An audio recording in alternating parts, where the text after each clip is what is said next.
Tensions on the surf on my neck. I stop drinking, babe. Tequila down there hits me for leaving. It's like that indigo, it is sativa. Anytime that I smoke, the sky's been looking like white materials. Is it this or that? If I seek, I'll find how I feel inside. I would like to know. I am super high. I can feel my eyes. They say love is blind, but I can't see you.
Oh my God, Darcy, I think I'm gonna fall.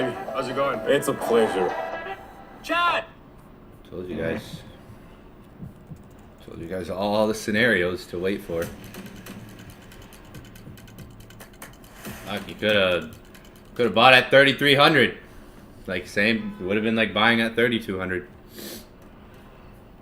Market even made another zone like right here. I took that trade while I was asleep. I was trading in my sleep. I've been trading, like I woke up, I caught, like I just closed positions. I literally caught trades in my sleep. Like, if you're taking sells in this market, just stop, please. If you're in the, like, all you guys in the Discord, like, are we selling, or like the chat, like, man, chill. I'll tell you guys when fucking bull trend's over, all right? Like, all you guys that are looking for sells too, like, I'm like, not even looking at those charts. The sells, I see sells, I'm like, I ignore those. You guys are confusing people looking for sells. Like, you guys are confusing people. So you guys that are looking for these big ass sells that aren't, like, you're looking for like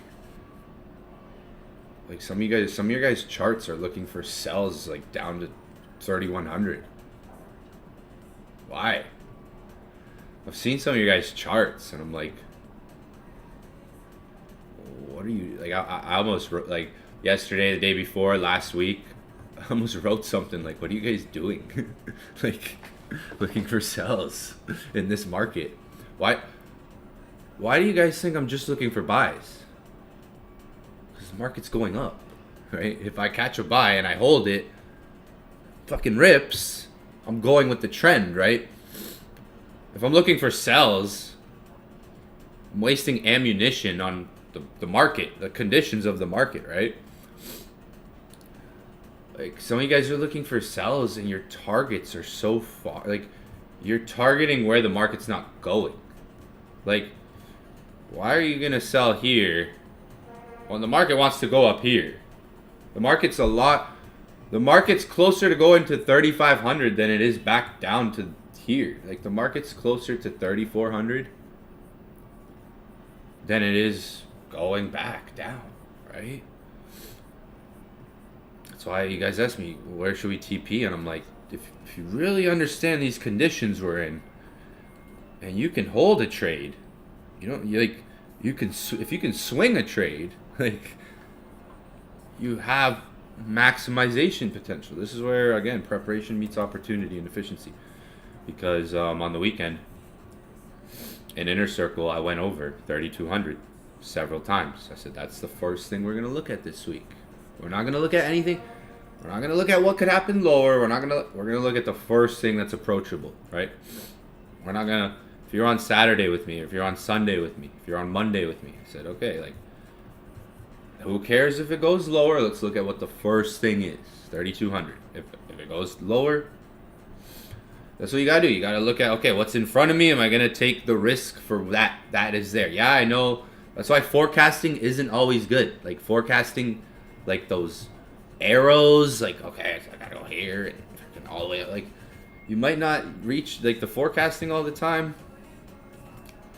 Recognizing what's in front of you, 3,200. How many times did I mention 3,200 on Saturday and Sunday, right? I even said, like, on Saturday and Sunday, if we get above these highs, break and retest. If we can get above them, it's going to confirm more bullishness, right? Even last night, guys, I predicted this setup right here. I even said it. Like, play for play. Like, I said, it's good that there's resistance forming here now. Because if it breaks the resistance and makes a new high, you wait for a pullback, right? I said that play for play last night, right? Some of you guys aren't paying attention. And I can tell from the questions you're asking, the analysis you're switching up. Some of you guys are looking for sells when we're just only talking about buys. Some of you guys aren't paying attention. Some of you guys aren't paying attention not only to what I'm saying, but the market. Like, what's the market showing you, right? Some of you guys aren't paying attention to the signals that are just there. Look at how we came into this week. So, example, like, how did this week start for gold, for the world, I mean?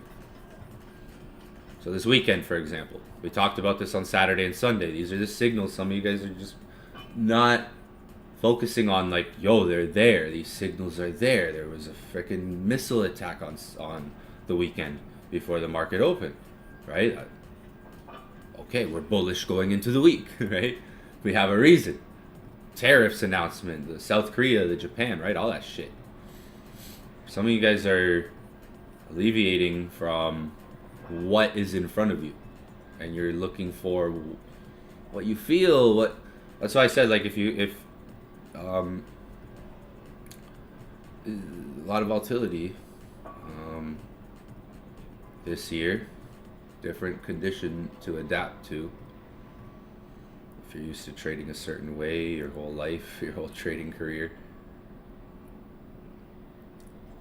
So sells, even last night, someone was asking about sell, like, people in the chat. A couple people were like, I'm in sells, should I get out? I'm like, I laughed because I had to laugh real quick and say, like, chat, what do you guys think about sells? Like, we're not using the S word, right? We don't use that word here. That's not in our vocabulary. That was me.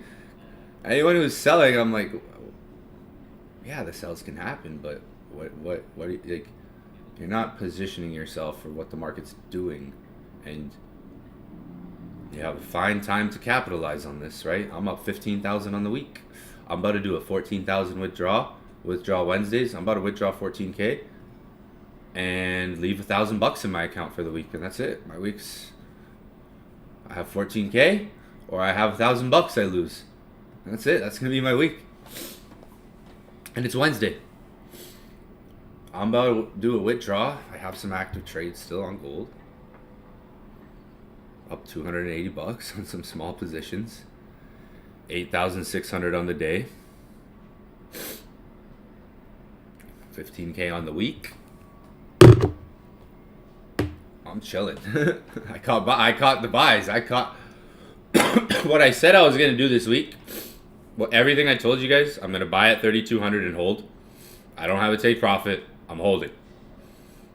Like, I'm just holding. If I can hold till tomorrow, if I can hold till, I'm just holding, right? Everything I told you I was gonna do. I told you guys everything I was gonna do this week before I did it, and when I was live doing it. Because yesterday we bought here, and a lot of you guys are still bearish. Some of you guys went against me yesterday. I saw it. I was like, these noobs. You'll learn. Some of you guys were opposite of me here yesterday, looking for sells. And I was saying I'm in a buy right now. I'm taking a buy on gold 24 hours ago. I was live here buying. So everything I did this week, I told you guys on stream. And before I did it, before I bought it around 3,200, I told you guys.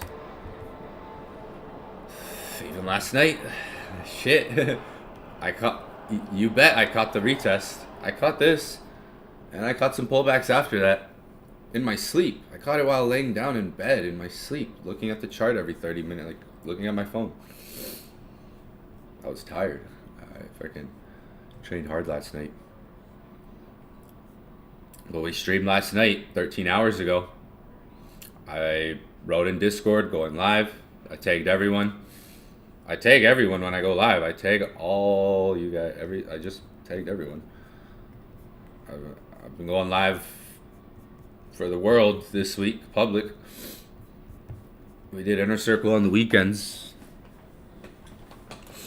But I tag you guys. I tag everyone. Make sure you have your notifications on, because I tag everyone when I go live. And I like to go live. Like yesterday, I went live at the right time. Like yesterday, we were live at the right time. The day before, we were live at the right time. Like, we've been live at the right times to kind of forecast some stuff, talk about things. I know if I had like a schedule, if I went live at 8 p.m. every day, we'd miss out on more versus me showing up at the right times. Like, I can show up 2-3 times a day at the right times, where it's like a window of time. Usually I'm literally going live the same times. But last night, you know, forward thinking. Well, this is how I forecast.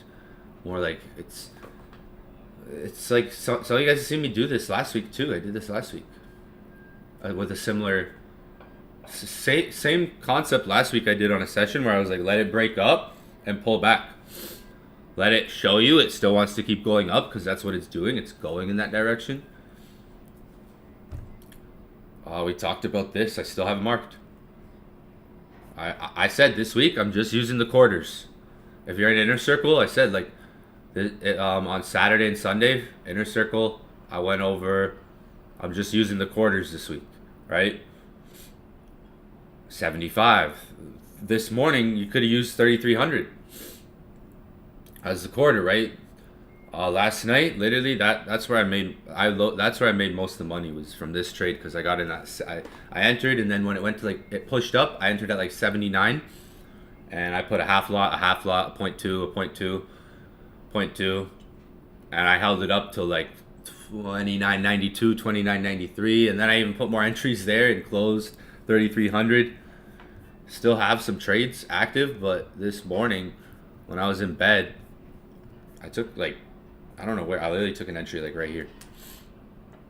I saw it was at 3,300. I was like half asleep, like took a trade, closing my eyes, wake up, I'm like up $1,200 real quick. I'm like, oh yeah, go with the flow. I mean, I have experience to do that. When you get good at trading, you get faster at doing things too. But here it is. Look at, I marked this. When did I mark this? think I was on the phone. Who was I on the phone with last night? Oh yeah.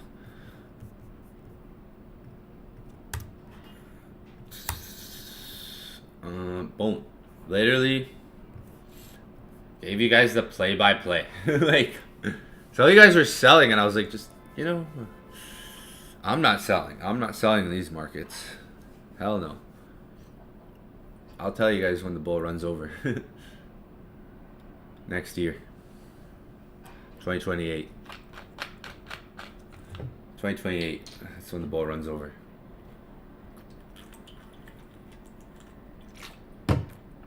Disappointed in some of you guys. Okay? Just know that. As we talked about, that's why you don't, it's like you, sometimes you gotta stick with like 3,200 held. Let your winners run. Maybe make an account. Maybe have 2 accounts. One account that you have like a trade that you put and you just set and forget it. If you're bad at holding trades. I've been holding gold for buys for 2 days now. So I've been holding buys since pretty much market open, like the day, you know, Monday. So it's Wednesday now. That takes patience, right? Fucking not always looking at your trade. So, you know, you come back to it and you're like, oh shit, this shit's up, you know? I mean, I've been saying since like, because January we were trading, right? So I started to catch on to that January, okay? So January, we've been trading like this since January, but it's not like right away I was catching on to, okay, we can hold these. Like January, we're getting out of a lot of positions quick and saying, you know, okay, we're getting on sessions out of a trade by the hour, by 2 hours, maybe by the end of the day. Me too, for me, my trading. But I started to recognize coming into February, and if you notice, in February, March, I would start to say, like, guys, we can really try to hold some of these trades we're taking because we have those conditions available to do that. We have that environment to be able to do that. If that's a strategy, an approach, and a plan we're going to aim towards, right? If I'm not trying to look at the chart every other day, like, damn, I should have held my trade. Oh, damn, I should have held my trade. Oh, another week goes by. Oh, I should have held my trade. Another week goes by. Oh, I should have held my trade. Another month goes by. Oh, damn, I should have held those trades, right? So you have those conditions to plan around that strategy approach, right? I've been saying this for the last 3-4 months. Let your winners run. Maybe try that. I can't push a fucking buy for you and tell you when. Like, I don't know.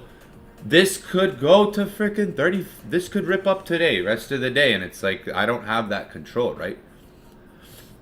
But understand, if you understand the conditions we are in as much as I am, you can take advantage of that. Maybe hold your trades longer, right? Maybe, you know, like fucking break even, worst case scenario type of thing. But I've been saying that it's been the same talk for months, guys. We've been on the same discussion for a couple months now. Nothing's really changed on terms of like bias, the approach. Jerome Powell speaks today. Remember what I even said on Monday, if you're taking buys, go back to Monday's session. Sunday and Monday. Go back to Sunday and Monday. And I even said, if you're taking buys, you could hold them till maybe before Jerome Powell speaks. But you guys ask me where's take profit, I say tomorrow. I even said on Sunday, Monday, I said, well, if you're looking for buys this week and the market's going to swing, maybe it'd be good to be out before Jerome Powell speaks. Like getting out of your buys before he speaks. Because when he speaks, the market could flush it down. My exact words on Sunday, Monday. Right? So like there's so many different angles and approaches, but it's just one bias. There's just one bias. We're bullish, right? There's just one bias coming into the weeks, right? It's like, okay, I could do this, I could do this, we have this angle, we could wait for this to happen, and maybe you spot something, you can identify something or spot something within that bias, right? Look at the week. This is a 5-minute chart. Look at the week.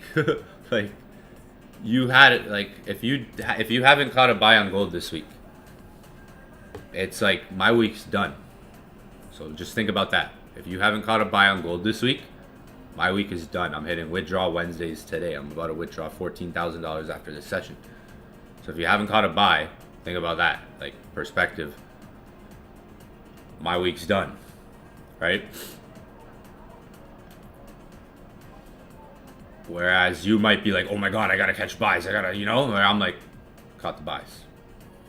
So different perspective there. You might be like, you have limited time left in the week now, right? Market could still rip up until Friday. Like it could still go up until Friday, probably Thursday or Friday. Who knows what happens when Jerome Powell speaks? Jerome Powell speaks today. Maybe he speaks and there's volatility, right? Usually when he speaks, there's volatility. But if like you gotta, that's why if you're in inner circle, see most traders, I know a lot of traders who hop on the charts like Monday morning or Tuesday. Imagine you hopped on the chart like yesterday. You didn't look at the chart Sunday or Monday, and you hopped on the charts yesterday. Like you're like, oh shit, what's going on? You got to adapt, right? Versus someone like me who's on the chart Saturday and Sunday twice in my inner circle, kind of just mentally preparing myself. You know, I don't have to find a trade or a setup. I don't have to, it's just kind of getting in the rhythm, getting in the flow. Whereas I could be done for the week by Wednesday because of that. Where preparation meets opportunity and meets efficiency. Whereas I know a lot of traders that, you know, are comfortable with their trading. They treat it like a hobby. You know, they jump on the charts when they feel comfortable, when they want to, when it's efficient to their time and how they feel. Market opens when the market opens. Daily candle opens when the daily candle opens. Doesn't care about how good you feel. If you're sick, if it's Sunday and you want to have fun on a Sunday and relax and chill with your family, market still opens. Tokyo still opens. London still opens. New York still opens, right? The daily candle still opens, right? So preparation can meet opportunity if you're on it, right? If you're treating it like a job, right? And showing up every day. That's what separates the traders that are here, that are more on it, like, oh man, they're on it, versus traders that are they still have to adapt and find their edge and go back and forth and go back and forth. There's consistency in things that you got to do. Be on the market when it's open. Be on the market. Be on the market like it's a job, right? Eventually, someone asked me, like, Evan, do you spend 8 hours a day on the chart? I'm like, no, I could spend 2 hours a day on the chart and be just as efficient as someone who has to spend 8 hours a day. That's the difference. So you guys are at a level where you're going to have to spend 6 hours a day on the charts, 8 hours a day on the charts some days. Like you're at that level. I'm at the level where I could spend 2 hours a day on the charts and have the same efficiency that you would have spending 6 to 8 hours a day on the charts, right? Yesterday someone asked me that question.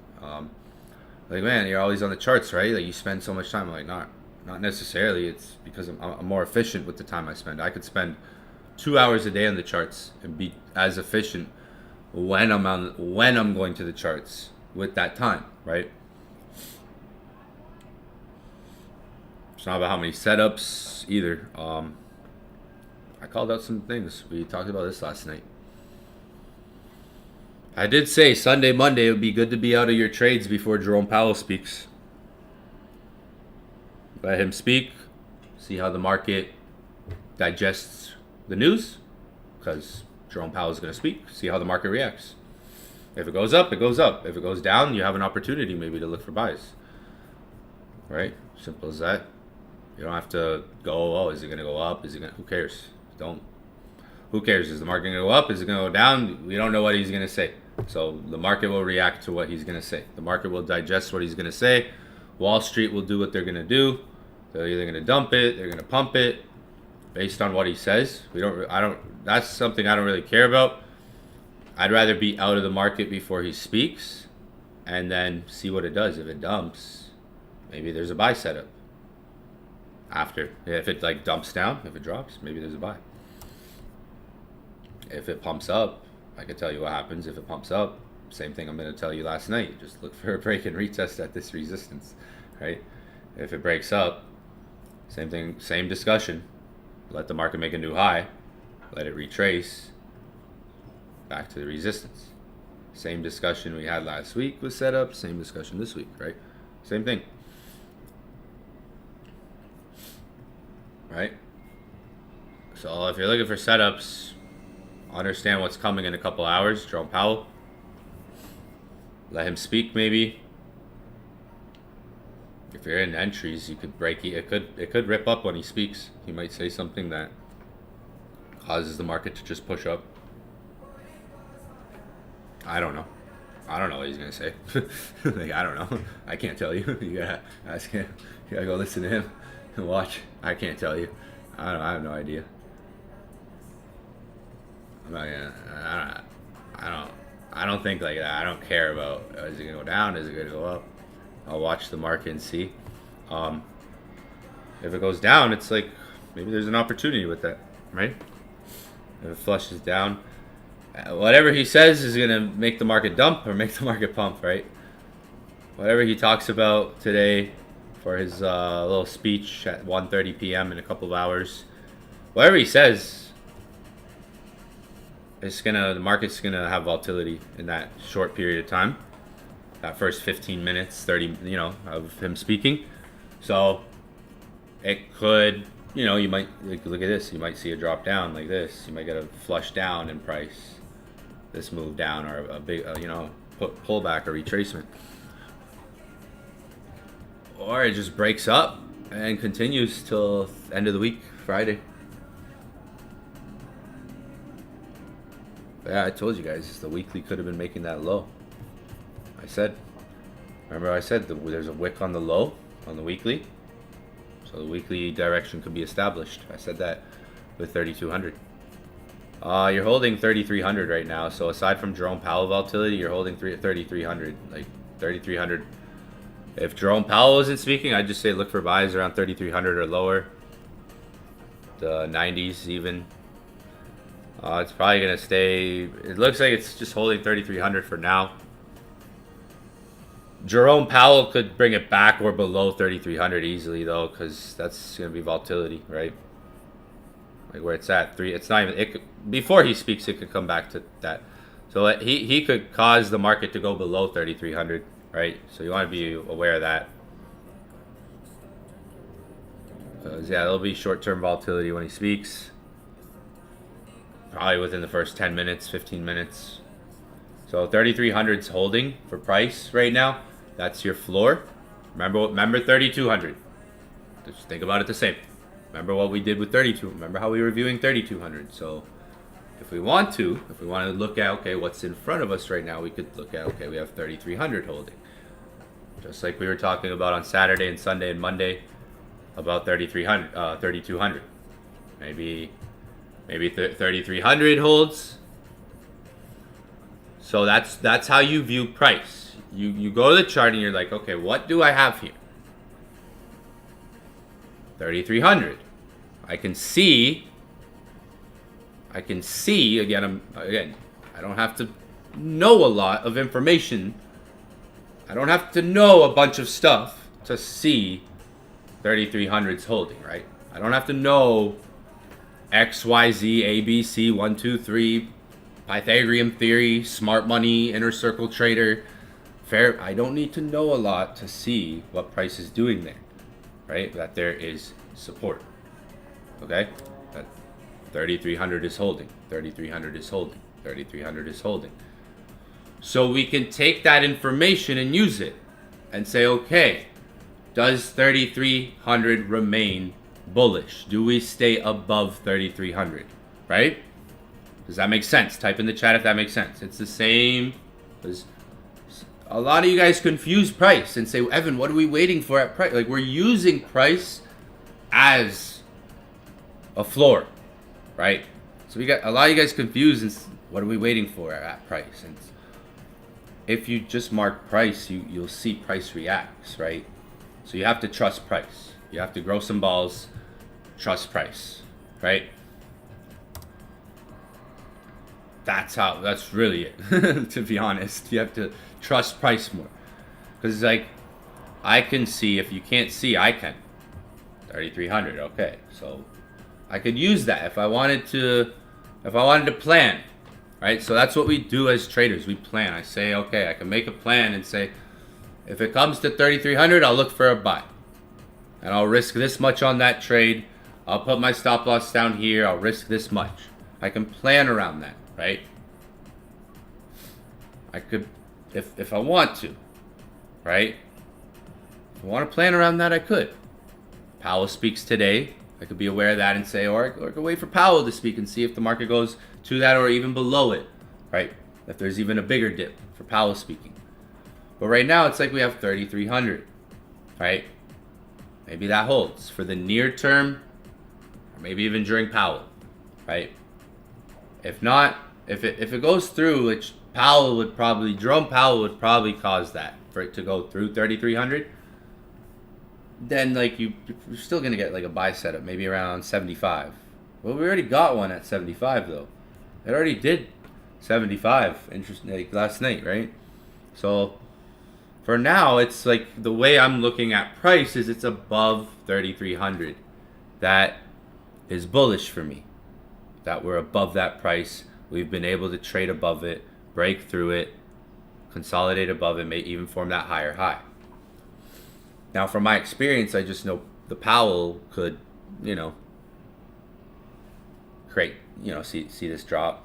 That's, something like that. A big drop fast, a spike down. Maybe it spikes down really quickly on Powell. But notice we are still bullish. We're not bearish. We're not looking for sells. We're not caring about the sells. We're thinking, okay, does it stay above 3,300? Does it stay above 3,300? We have two situations that maybe it does. If it doesn't, it could go maybe back and find another buy the dip situation. So this is where experience comes down to play. Patience, planning, right? The one thing that's going to teach you the game is just the game. Only the game is going to really teach you the game.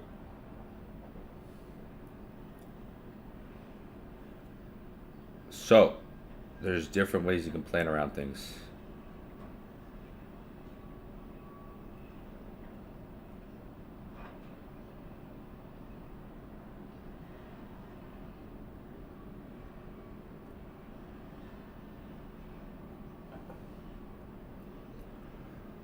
I could plan maybe 3 different scenarios, like have an idea, like, okay, it could go above, break and retest, come back to this.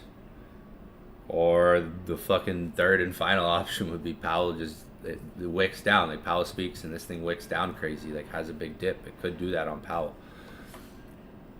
My plan is wait for Powell to speak, because I think when Powell speaks, it'll dip. If Powell wasn't speaking, I'd just be looking at like this, like above 30, like staying above 3,300. But I feel like Powell speaking, shit. Oh, just scratched myself and now I'm bleeding. Nice, cool. Oh yeah, thanks. Good job.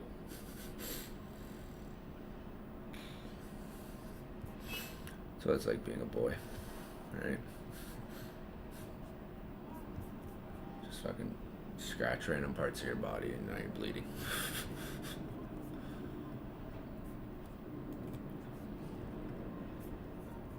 Oh yeah, 3,300 holding.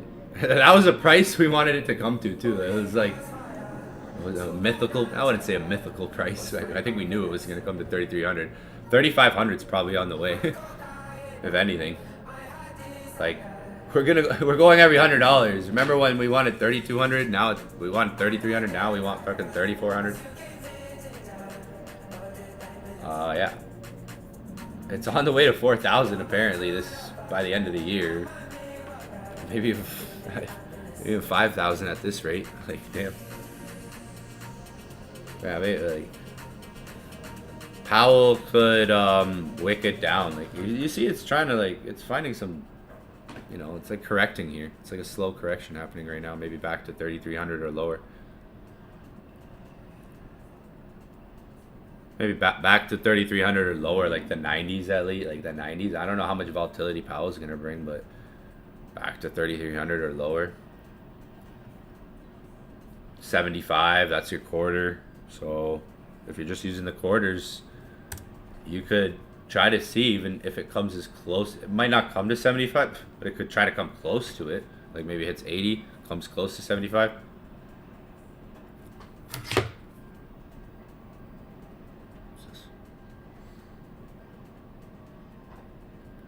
Like this trade war situation, just Trump over here. Trump's going back with China. China's like, if you want to negotiate, stop going back and forth, fam. Japan agrees to negotiate a new trade deal with the United States. And then, like, this morning, what was it this morning?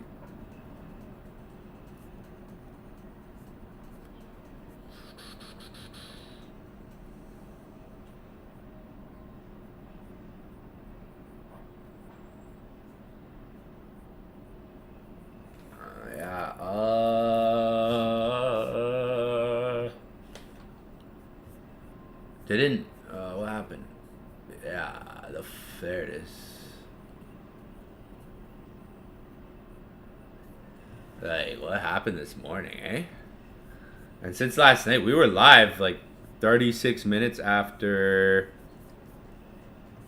I saw that news last night, and I was at the gym, and I was like, I gotta go live.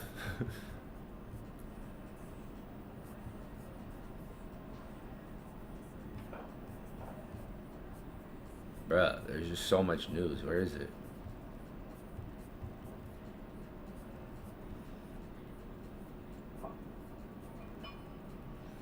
Yeah, like gold. Look at it. This happened last night. Gold spiked up right when that was announced. Then this was announced. Gold spiked right up.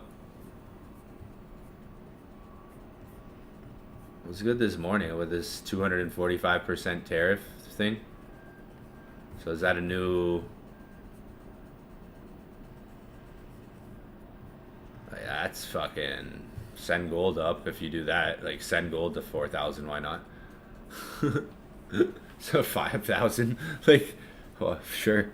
I mean, we could take advantage of that. But that's not good for both sides. I don't know who that's good for. If that's good for anyone, I don't know.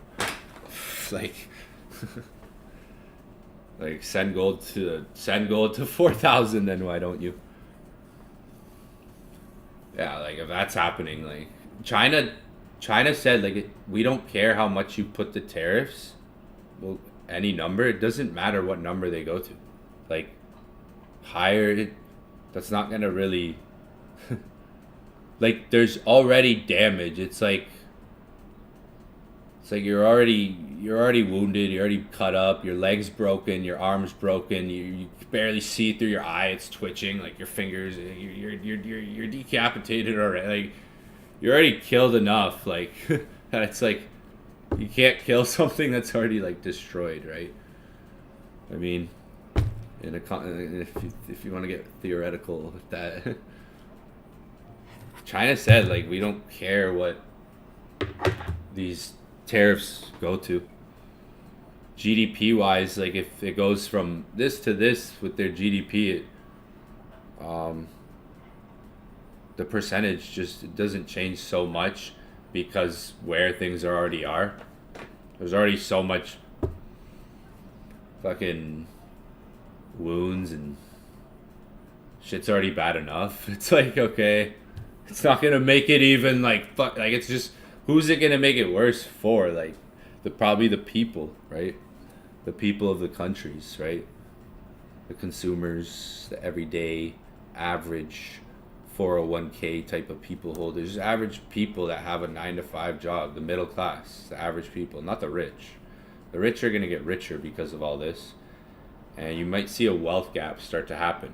You have the wealthy, the rich, the middle class, the poor. So depending on how this goes, you're going to get a separation of that, a wealth gap, right? That's why assets right now, like if you're an average everyday person, assets are something you want to accumulate for the next 4 to 8 years, because as that wealth gap happens, assets, people who don't acquire assets will go to the bottom of the gap. People who acquire assets more and more and more will be able to come to above average part of the gap, right?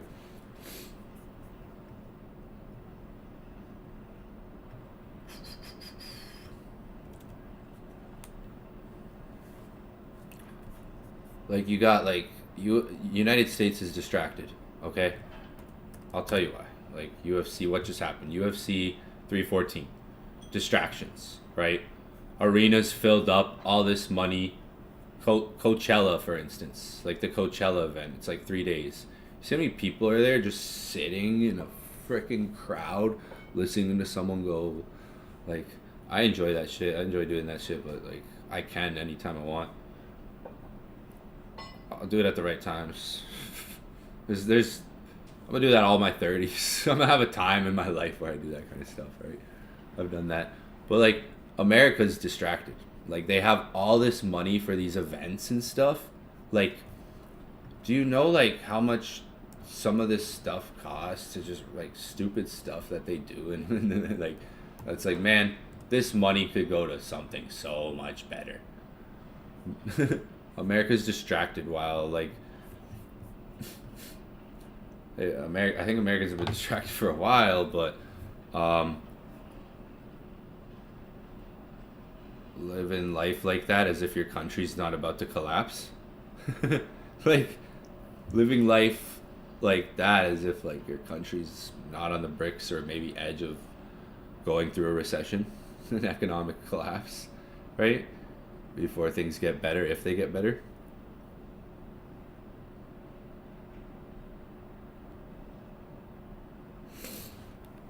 It's like distraction, modern day Coliseum, right? It's like the modern day Coliseum, right? America. Modern day Coliseum. America. America. Land of the free. Trump wants to create all these jobs, but doesn't want to let people it's interesting. Like, ah, man, I don't know. Like, you're gonna need a lot more people for all these jobs too to come in the country. They don't want immigrants. They want legal. You gotta be legal. all those immigrants that came in, sending them back. They would have took all, like, they wanted to take all the jobs, duh. Because like, American work ethic is not like it is in people in those countries, third world countries. They have much stronger work ethic, and they'll work for cheaper. They'll do the job faster, harder, better for cheaper, right? Their work ethic is, right? Like I said, North Americans are comfortable with the life they live, spoiled. Realistically, you have access to so much information. Take advantage of it. Don't be distracted like the mainstream average everyday people. In this day and age, information is the new currency, right? So why everybody want to work with me? It's annoying. I'm working by myself.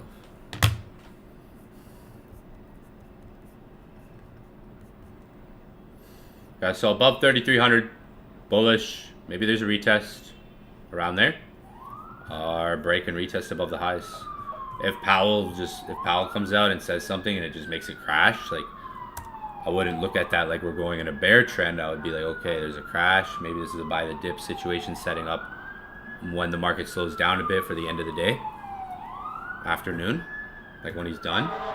That can happen. Like, I've seen times where he speaks and the market just wicks down, dumps, and reverses after, like, shortly after. So when he speaks, there's usually, a lot of volatility. So if it doesn't hold, just expect maybe a deeper flush down. If it doesn't hold 3,300, I'll probably be on. What's that? Like 3 hours from now, 2 hours. I'll be on for Powell.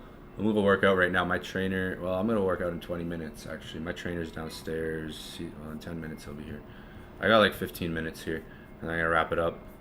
I'm gonna go train from 11:30 to 12:30. Well, yeah, and then I'll jump back on at like 12:30, 1 o'clock.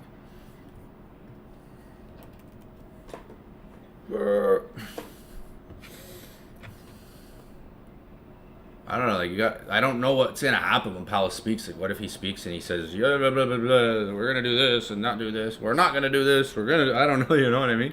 And what if he says something that just makes it crash quick, but then that sets up for a reversal, right? You know what I mean?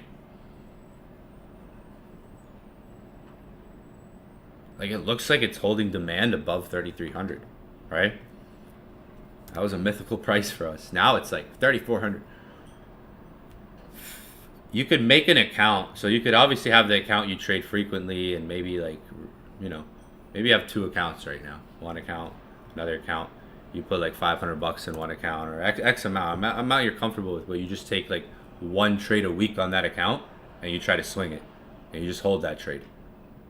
Maybe you hold it for 2 days, maybe you hold it for 3 days, maybe you hold it for a week, maybe you hold it for a month. So that trade's there, and then you don't worry about that trade, and you're just trading on your other account. That might be a plan. You know what I'm saying? That could be a plan. Like, you have two accounts. Not financial advice here, just maybe a blueprint, something for some perspective. I'm not trying to give financial advice, all education here on YouTube. But like, if maybe I have two accounts, okay? One account, I put an amount that I know I could use. It could be a balance that I know I could swing with. Use a big stop loss. Maybe I'm not gonna get stopped out like a swing, and I take that trade. I take the same trade on both accounts. Maybe it's a trade you're literally gonna take on both accounts, but one of them you're gonna hold for the week, maybe for the weeks, maybe for the month, if it's a good position too. You could try that. You log out of that account, like when you have two accounts, you can just switch to the other one. They're both on the same platform. You're logged into the other one. You're not logging into the other one. You're just gonna be logged into the other one trading. So like, that could be a play like that, because like gold moved 1,000 pips this week. So like, it's Wednesday. So if you have like, that could be a plan. Like when I go into a week, I'm putting 5K in my account. Like I plan I plan here too. Like I'm planning here. Like, okay, I'm risking this much. If I'm gonna lose this much money. I'm planning here ahead of time, right? So it's like, if I know the market's bullish, we can plan around this type of swing. Like, okay, I'm gonna hold for a week. I might plan to hold for a week, but I hold for 2 days, and in that 2 days I get more than I would have just because I planned to hold for a week. It's like, okay, I'm gonna hold this trade for a week. In 2-3 days it rips up. Because I planned to hold it longer, that 2-3 days, I close it. And I capitalized on what happened in that, maybe for that bigger move, right? So you might need a planning here. Like, okay, you need to plan ahead. Like, before you even take the trade, like if you're trying to swing something, you got to kind of plan ahead of time here. So you're mentally and emotionally locked in that. You're invested to holding it. So that's patience, because you need patience to hold a trade. There's different types of patience. There could be patience to waiting for the trade, but there could be patience to holding the trade, right? Not closing it early, not always looking at it. Because if you hold the trade for 2 hours, let's say you hold the trade for 2 hours.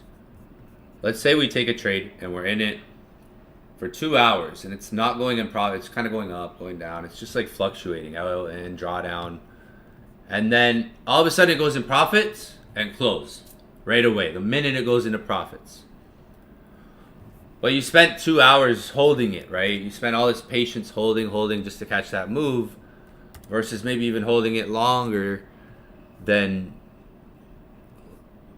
as it was in profit, like as it started to move your direction, versus how long you spent holding it in the negative, right?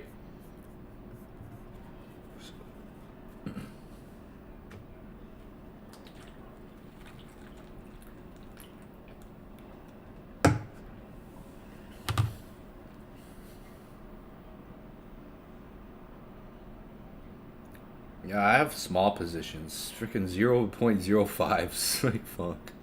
The little guys that I left that I'm like, yeah. So I mean,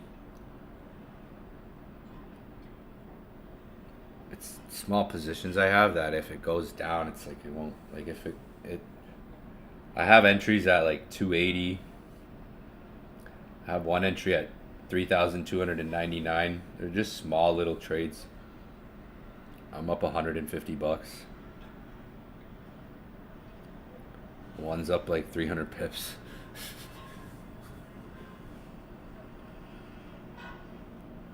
$20 down. Good market though for gold. Silver went up too. What's silver doing? Silver's not. Is silver dropping? Silver looks like it wants to. Silver looks like it could drop. Silver's dropping, but maybe that's setting up for a buy. Silver hit $33. Look at that. Silver, $32. Look at silver just tapped 33. 32. 33. Yeah, Robert Kiyosaki, he's always been a gold, silver. Yeah, true. Yeah, Robert Kiyosaki's been the devalue of the dollar. Yeah, he always talks about how the currency, the dollar, is devaluing the purchasing power of the dollar. And yeah, he's been talking about a recession since like literally 10 years. Yeah, I mean, yeah, literally. Robert Kiyosaki, yeah, that's true. Yeah, we're gonna wrap it up soon. I'm about to go to the gym in 12 minutes. Damn, you flipped. Yeah, see, like, I know someone who flipped $15 to $1,000.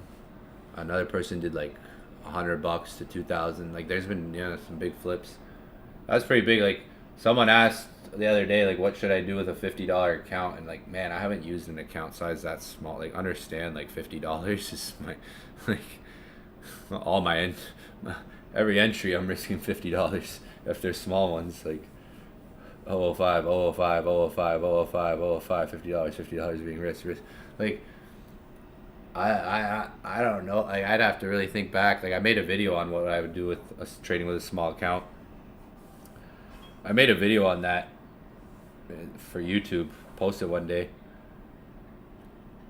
But there's people like I made my first 1K, flipped 150 to 1K. I would withdraw that. Start over. Start next week with 200. I would withdraw that when you do a flip like that, because if you were using $1,000, you'd be at like. If you were at $1,000, you'd be at least like 3, 4, 5K right now. You wouldn't even have to do as big of a flip if you did. Like, think about if you did it with $500 one day, like because like. You want to get good at doing flips. Even if you did $150 to $500, that's good, right? That's a good capital increase. Now you have $500. That's how I look at it. It's your capital increase. Like, if you're looking at flipping $100 and you take it to $250 in the week, it's not that I made $150. It's like, now I have more purchasing power to buy something.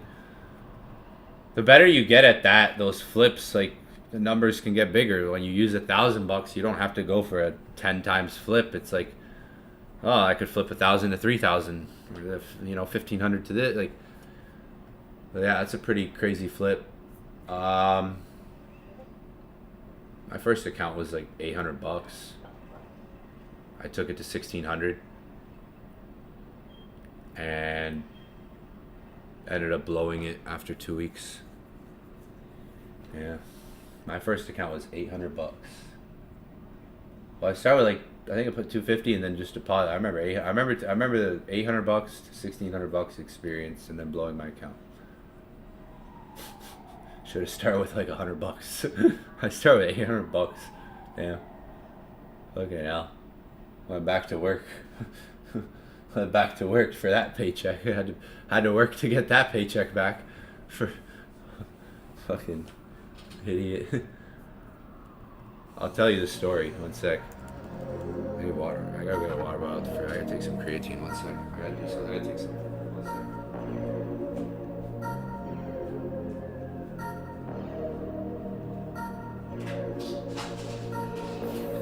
Holy Ghost fire, supernatural. What's my confidence?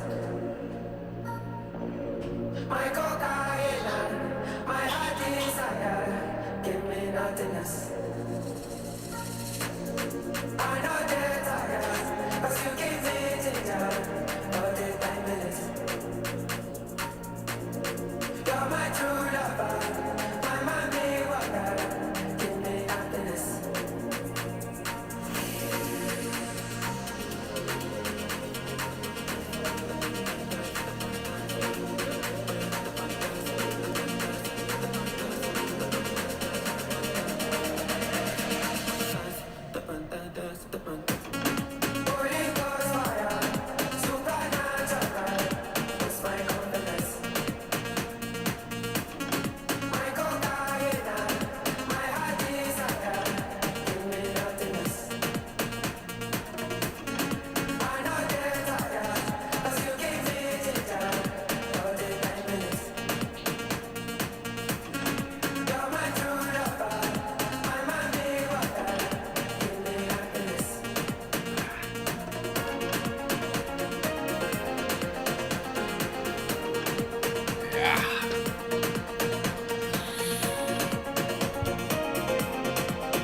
pre-workout. I don't take that shit. I don't need that. I got real energy, high metabolism, high testosterone. You don't need pre-workout. If you eat vegetable, if you eat like even have a banana before you work out, and creatine. Eat like 2 bananas before you work out. Creatine, maybe fruit.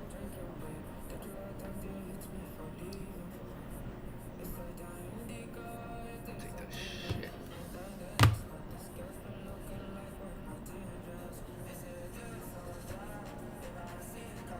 shit. I'll teach you guys something.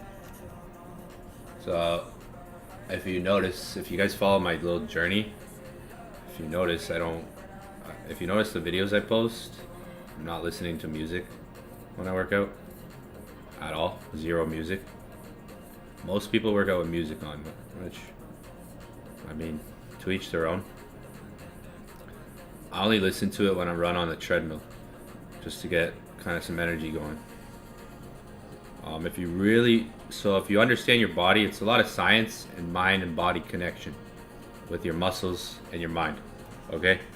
So for me, if I really want to get the most contraction and the most like use of my muscles, I can't be listening to music when I'm working out, because my mind and body won't connect like that, because it's also listening to music at the same time.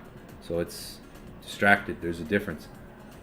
So for me, and I learned this from the guy who's training me.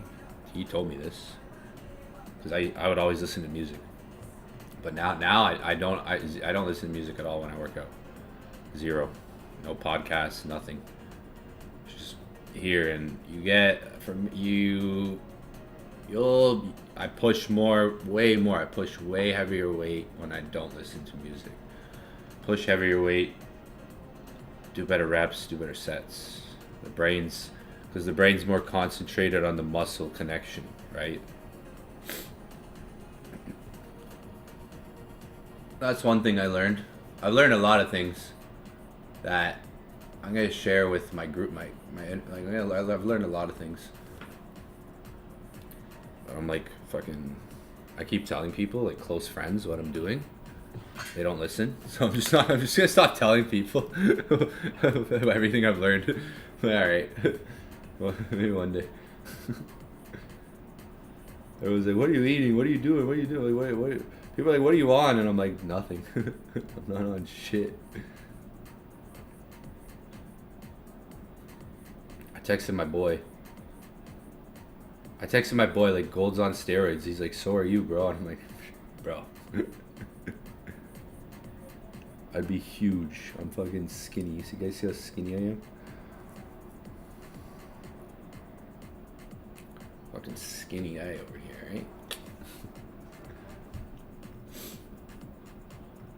Gold's on steroids.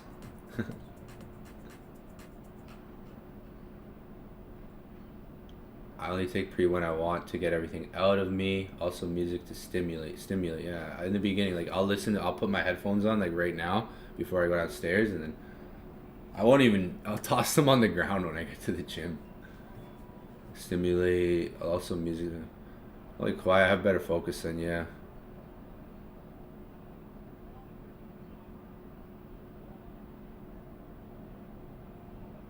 Nice.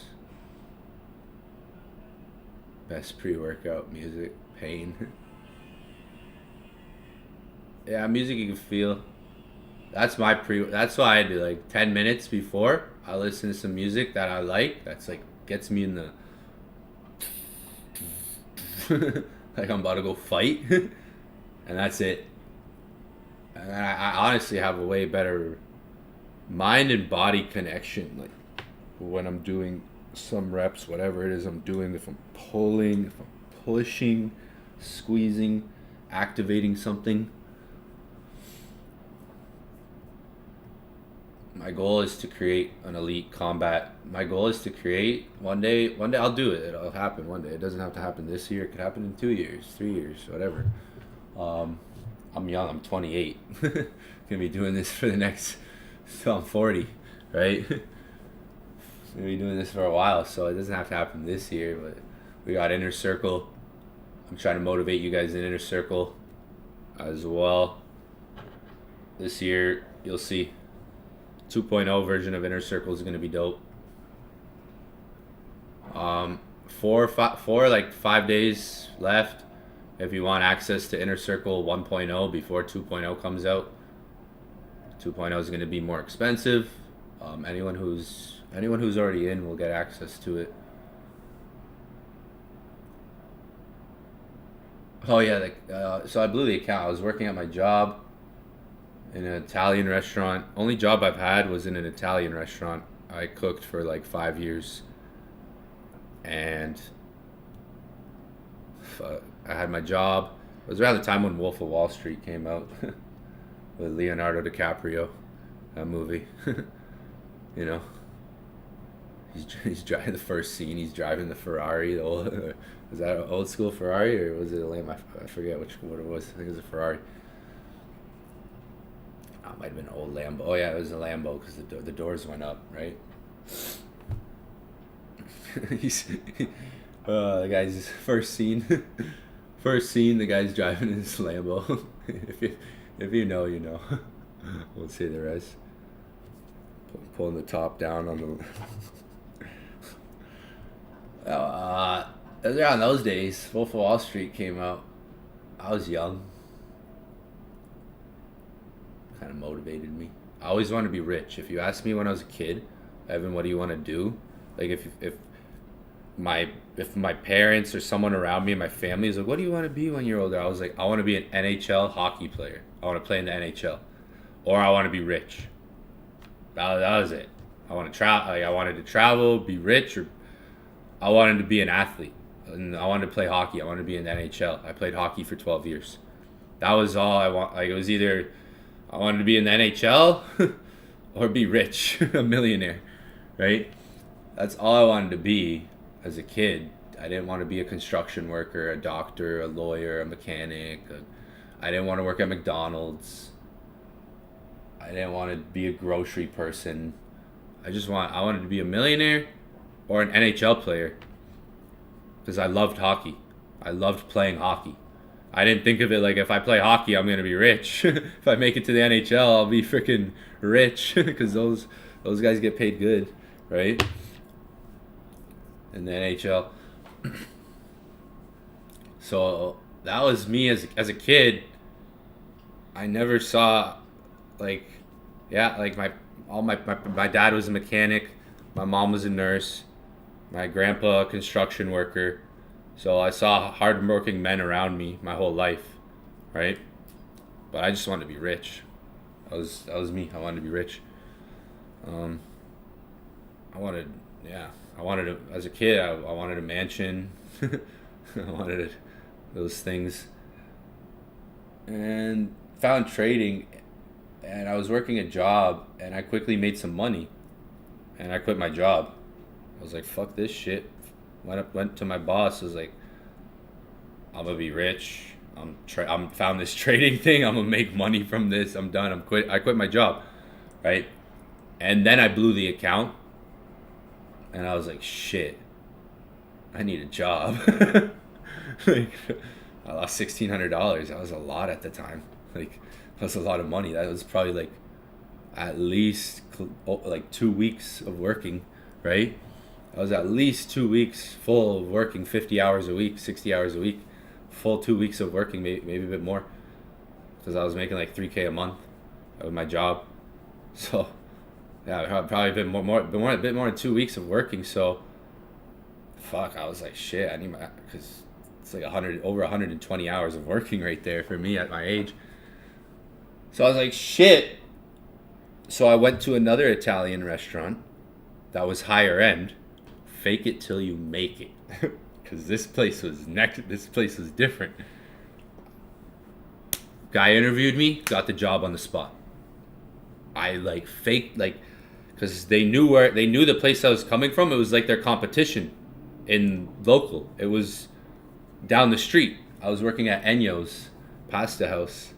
I go to this place called Del Dante's Charcoal Steakhouse.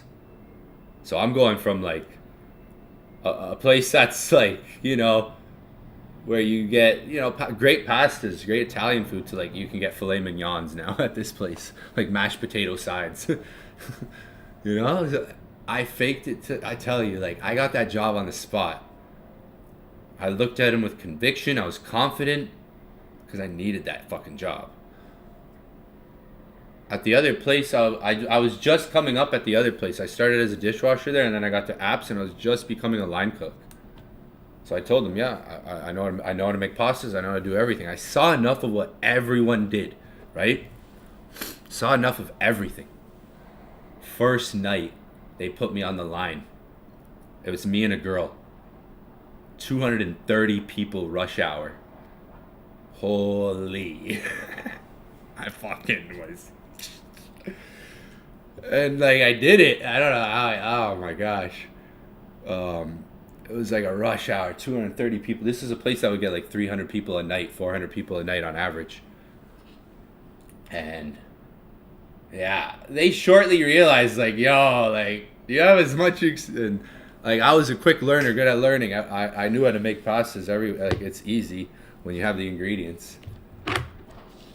So then they put me on, what they did is they put me on salads and desserts and apps. But then I ended up working there for years, and eventually I was making everything: the steaks, the chickens, prepping, everything. I learned how to cook so much there. That's where I fell in love with food, was that restaurant. I kind of like started to fall in love with like the art of food, because the chef would go to Italy to literally get truffles and ingredients, and they would import everything from Italy, and they would make it all in-house. They took it so serious. So I saw like the love of food there. So I had a passion for it there. But yeah, my first account, I quickly realized I need a job to keep this up, because this is going to be a learning process. Ooh, I'm up $400 now. Yeah, gold's ripping.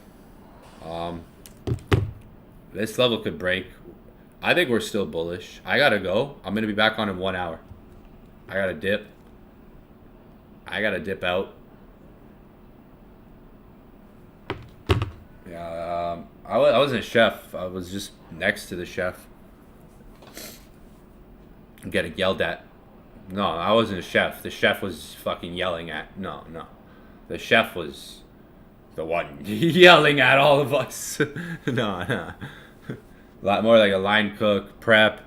It was fun. That shit was high intensive, active. Like, it would be like 3 o'clock. Next thing you know, you'd look at the clock and it's like 11 p.m. at night. And you're like, holy shit. Sweating because it's hot. Steaks, like crazy. Some of you guys probably know that experience in a kitchen. Like, it's fast. Boom, boom, boom. People are yelling at each other. They hate each other. But then it's like end of the night. It's like, we did it. Some of those nights are harder than others when there's just like you're backed up and you don't have any. Oh man, those are crazy times. I only worked in a Italian restaurant, so between both like 6 years. And so grade 11, so 11th grade, I said, you know what, fuck it. So I was working at this job in 11th grade, the first one, not full time. So I'd go to school. After school, I would walk to work or take the bus to work, or my dad would drive me. So it was school, go to work, go home, study trading. School, go to work, go home, study trading. School, go to home. It was that weekdays, and because weekends I would just go to work. So I'd go to school, and then eventually I said, fuck school, I'm gonna work here full time. I told my boss, I just want to work here full time, screw school. So I didn't get my diploma. I didn't graduate high school. I said, fuck it. So by 12th grade, I was working a full-time job.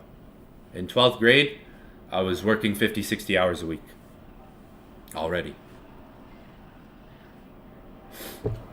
I made that decision because I said, as a guy, I was gonna just go into a trade.